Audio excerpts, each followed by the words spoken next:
In the autumn of 1873, in the isolated township of Harrow Creek, Ohio, 9-year-old Elias Vance became the focus of the most disturbing medical chronicle ever recorded in the state. Dr. Alistair Finch, the community's sole physician, filled several cloth-bound notebooks with observations of a boy whose actions seemed to subvert the very essence of human nature as it was understood in the 19th century. To the casual observer, Elias was a normal, even commendable child. Yet, beneath his placid exterior lurked something that the medicine of the era was wholly unequipped to confront. In the span of a single year, 4 people in the community perished in what were deemed accidents, and an alarming number of farm animals were found dead under bizarre circumstances. Each incident was connected, however tenuously, to the quiet-mannered boy with unsettlingly observant gray eyes. The official records, under the seal of the county magistrate, were buried in archives for nearly 100 years. But the truth of Elias Vance reveals a darkness that forces us to question our most profound assumptions about the innocence of childhood. The chain of events that would forever scar Harrow Creek began not with overt violence, but with quiet misfortune. The Ohio of 1873 was a land of farmers struggling against economic depression and the unforgiving whims of nature. The Vance farm, situated in a wooded hollow 5 miles from town, had once been a point of pride. But Silas Vance had been killed in a logging accident 2 years prior, and his wife, Mary, fell victim to typhus that same bitter winter. Their son, Robert, still a young man, was left with land that wouldn't produce and debts he couldn't settle. When Robert learned that his brother John had also passed, leaving behind a wife who soon followed and a 9-year-old son, he saw it as both a duty and a necessity. The boy, Elias, needed a home, and Robert desperately needed another pair of hands for the unending farm labor. Robert was a stern man, worn down by grief and hardship. His wife, Clara, had grown silent and withdrawn after years of her own childless struggles.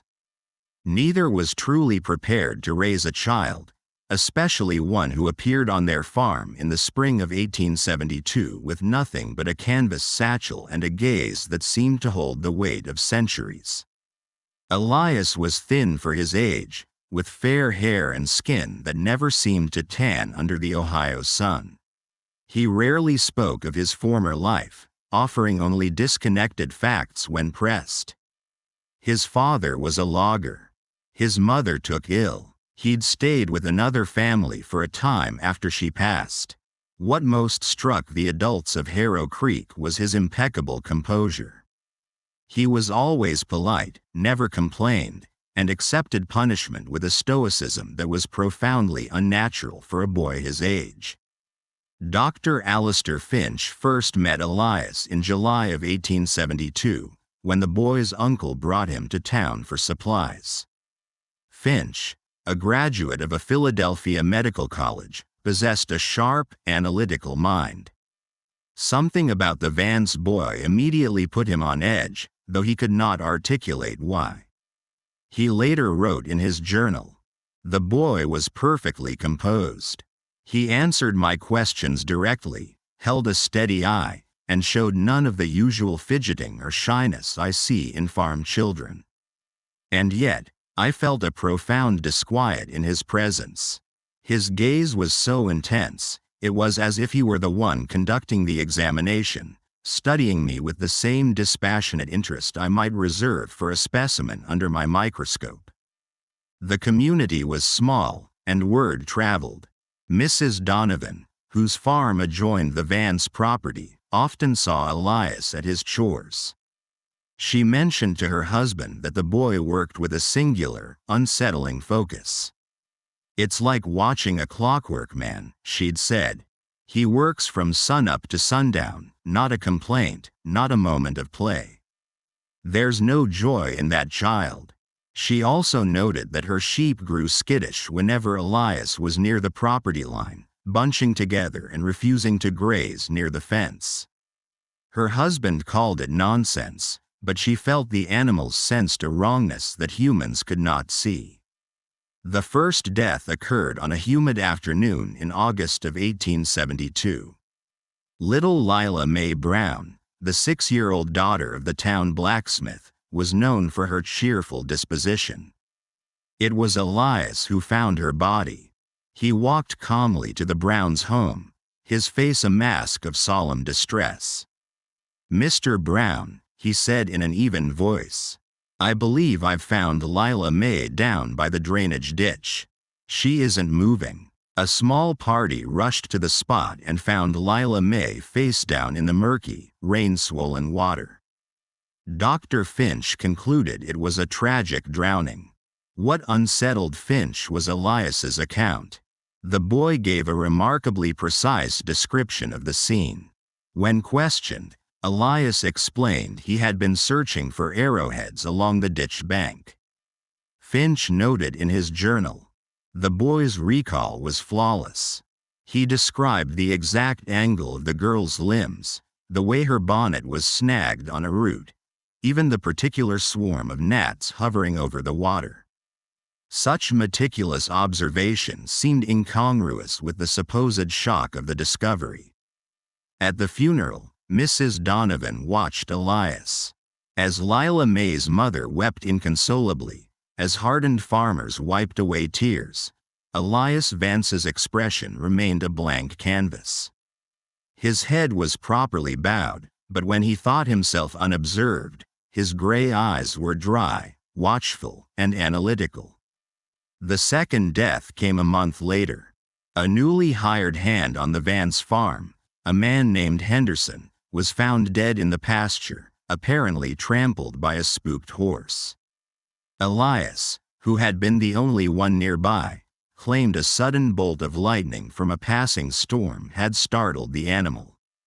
The story fit the circumstances, as a brief, violent squall had indeed passed through. But when Dr. Finch examined the horse, he found no signs of a lightning strike. The animal was calm, with no visible injuries or agitation. The third death arrived in October. Mr. Abram Petrov, an elderly Russian immigrant who did odd jobs, was found at the bottom of the Vance's decrepit barn. He had apparently fallen from the hayloft. Once again, it was Elias who found him. "I heard a crash while I was mending the fence," the boy explained. "I went to look and found him there." Dr. Finch's examination revealed a broken neck, consistent with a fall. But something bothered him. A coil of rope lay near the body, far more than would be needed for any task in the loft. And the dust on the hayloft floor showed signs of a scuffle, not just a simple stumble. The fourth death erased all doubt for Dr. Finch. In November, 8-year-old Daniel Miller disappeared. Elias joined the search party, and for 3 days, he guided the men through the woods with an expertise astonishing for his age. On the third day, he led them to an abandoned root cellar, its entrance hidden by a tangle of thorny brambles. "I thought I heard something," Elias said to Daniel's father. Like a trapped animal, Daniel was inside, alive but suffering from severe dehydration and exposure. He died shortly after being rescued. Finch wrote that the boy, Elias, could locate him in such a hidden place, claiming to have heard a faint noise, strains the bounds of credulity. More disturbing was his behavior as the Miller boy succumbed. He watched the child's last, gasping breaths not with sorrow, but with a chilling, academic focus. After the funeral, Finch returned to the cellar. He noted the heavy logs and brush covering the entrance would have been nearly impossible for one child to move. And they had been carefully arranged, a deliberate camouflage. Daniel Miller hadn't simply gotten trapped. Someone had put him there. That night, Finch began a systematic, private investigation of Elias Vance. He soon discovered a pattern of cruelty. Livestock on neighboring farms had been perishing in odd ways. Chickens found with their necks cleanly snapped, a pig with a deep, precise puncture wound, a prize ram that had somehow managed to hang itself in a thicket. In each case, the farm was on a route Elias was known to walk. During his medical visits to the Vance farm, Elias would ask Finch probing questions about the mechanics of death. "Which poison from a common plant works the fastest, doctor?" he once inquired, his tone one of pure curiosity. He listened intently to Finch's stories of medical school dissections, asking for graphic details about organ function and the process of decay. Finch's investigation led him to a hollowed-out tree stump deep in the woods. Inside, he found a collection of small animal skeletons, sharpened tools, and, most disturbingly, several pieces of slate etched with stunningly detailed drawings. They depicted rabbits, squirrels, and birds in various states of vivisection. Beside them were scrawled notes. Subject B. Squirrel remains mobile for 7 minutes post-abdominal incision. Heartbeat continues for 11 minutes. The accidents on the surrounding farms were clearly Elias's advanced experiments. But the final set of etchings made Finch's blood run cold. They were of human figures. One was a small girl in a bonnet, lying in a ditch. Another showed a man falling from a great height. The last was a boy huddled at the bottom of a dark, enclosed space. Elias hadn't just witnessed these deaths. He had orchestrated them. Knowing he had no proof a magistrate would accept, Finch confronted Elias directly. Under the pretense of a walk, he told the boy what he had found.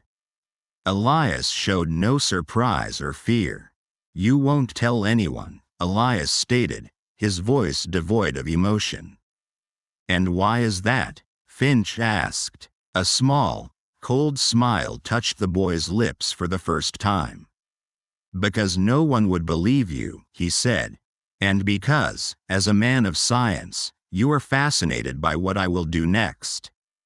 The boy was right on both counts. "What do you intend to do now?" Finch pressed. Elias looked back toward his uncle's farmhouse. "I have been wondering what happens when a slow-acting poison is introduced into a person's food over many days. Someone who trusts you completely." The implication was horrifyingly clear. That night, Finch presented his findings to Sheriff Brodie Evans. He spread the etched slates and his journals across the sheriff's desk. Evans was a pragmatic man, but he could not ignore the chilling pattern. The next morning, as Finch approached the Vance farmhouse, an unnatural quiet hung in the air. Elias was waiting on the porch. "Good morning, doctor," he said. "I was expecting you." Inside, Robert and Clara Vance lay in their bed, breathing shallowly, a gray, deathly pallor to their skin. They were unconscious, but alive. "A mushroom infusion," Elias explained conversationally. "I've been adding small amounts to their supper for a week. I simply increased the dose last night. They won't be waking for some time.